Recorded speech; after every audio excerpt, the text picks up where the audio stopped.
Assalamu alaikum, peace be upon you. Hello guys, welcome back to my channel. I hope you guys are doing well. Today's video is about how the niqab impacted my life in such a positive way. And I'm so glad to be sharing this with you guys because when I decided to put on the niqab, I knew that I had to make a lot of sacrifices. I knew that my life was not going to be easy anymore. But it was all worth it because I was doing it for the sake of Allah. But what I did not anticipate is how it was going to impact my life in such a positive way. Alhamdulillah, alhamdulillah. So I'm excited to talk about how it, impacted me. Number one, the time that it took me to get out of the house. I just got a message. The time it took me to get ready and get out of the house suddenly got short, and I have all this time where I can utilize it in other aspects of my life. I can use this time to develop healthy habits like reading the Quran every day, like waking up early in the morning. It's just freed my time, right? The second point that I have realized is that you get an accurate reading of how someone really thinks about you. The real you, the person, and they're not really distracted by your physical appearance, and they're not judging you based on your physical appearance, and they're literally forced to look at what you have to say, really study your body language, really look at your actions and judge you according to that. And that's good. The reason why it's good because that's what makes up who you are, right? And so you'll know how someone really thinks about you as a person and what you have to offer and all that. Alhamdulillah. The other point that I have noticed is that it'll give you a sense of peace. Oh my God, alhamdulillah. Girls, sometimes we wake up with a puffy face. Sometimes we look extremely tired. Sometimes we wake up with a sore on our lips or something is happening with our face. And we can get a little bit insecure about that. We don't want people to see. We don't want people to focus on it. We get very focused on that and we get embarrassed. You don't have to worry about that anymore.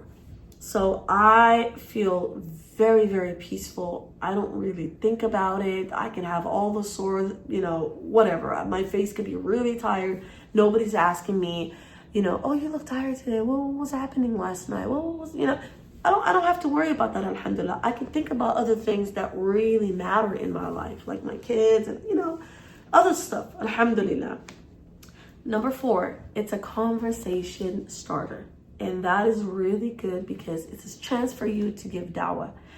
Alhamdulillah. This is something that I've never really thought about, right? The amount of times that someone really came up to me to ask me about the niqabs, a sincere person, right? Whose intentions mean very well.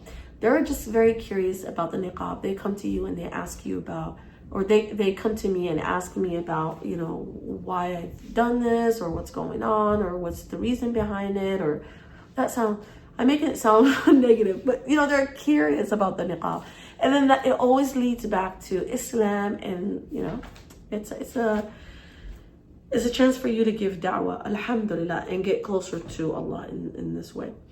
The 5th point is it's like you feel very, very, I'm always comfortable, always, doesn't matter where I'm at.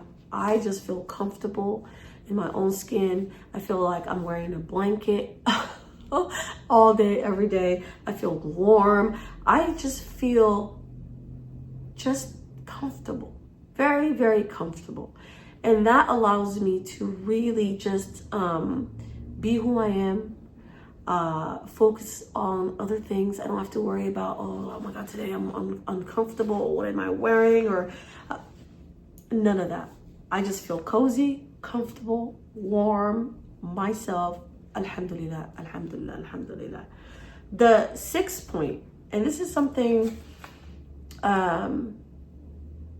what was it? It really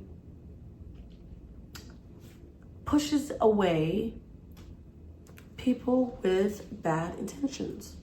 Let me just say it as that. Not so good people. And the niqab brings you, the niqab attracts good people to you. The niqab has attracted really sincere, good people, both non-Muslim and Muslim, honestly. And being around good people has a really, really good impact in your life, in my life. The amount of, oh, mashallah, this is something that I really didn't think about, right?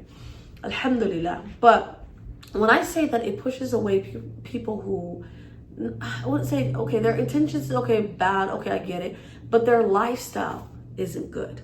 I'll give you an example. When I used to be a hijabi, I would have come across sisters who wear the hijab, but they don't care too much about Islam.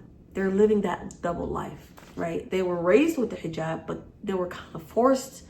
They don't know what the hijab stands for. They don't care. You know, they're living that double lifestyle. They're is attracted to the haram. They're undercover, if you know what I mean. And they think that you may be the same. So they come to you, they start up conversation, they might bring up certain things that are un-Islamic, and until and unless you show like that you're uncomfortable with, you know, that's when they stop. That's when they realize, oh, she's not like me, let me just go ahead and just try to get out of it. But the niqab automatically lets them know that you already took that next step, that you are very serious, that you're really trying to get closer to Allah, and they won't even come your way. They will see you from a mile and just try to avoid you because, and you know, it just reminds them about some of the things that they're doing. I mean, astaghfirullah. Don't let me dwell on this, but it just pushes away people whose lifestyle isn't similar to yours, or you know, it's just it just pushes away. So the other point that I have to make is that the niqab made me really think about where I go if I'm invited to whatever place. It made me really think about, okay, is that place really good? Is it a niqab? Does a niqabi belong to that place? I'll give you an example. Like I would get invited to go to, you know, eat out with friends and go to a restaurant. Before I'm like, sure, it's a restaurant. I'm hungry. We can get to know, we can hang out and eat and try out different foods. And I would just go. But when I get there, 30 minutes in, 40 minutes in, I would realize, I don't think this is appropriate for me to be here because around the corner, there's a bar. And I wouldn't think about it ahead. And I'm just kind of stuck. And I'm like, okay, then I'll just make excuses and say, well, you know, it's, we're just eating. We're not here for anything else. And it would happen often, right? But a niqabi doesn't really belong in that place. It would force me to, or in hijabi, honestly, but it would force me to really think ahead and look at the restaurants or whatever else I'm invited. I would just do my own research. And by doing that, what happened was I get less and less invited because most likely I'll say no, depending on, you know, what it is.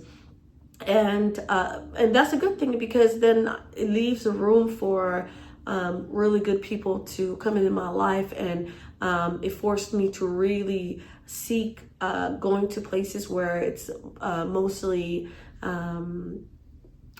predominantly Muslim, and helped me just stick around with people who you know, who are good and mean well and is around halal things. So yeah, so those are the points that I really want to make, and I have less time, so maybe inshallah I'll do a part 2 when I get the chance. But I hope you enjoyed this video. If you did, please press the like button and subscribe for more content like this, and please let me know if you also noticed these points, if you also noticed how the niqab really just changed your life in a positive way. And yeah, I'm more than happy to really know, inshallah. All right, guys. Assalamu alaikum. Take care.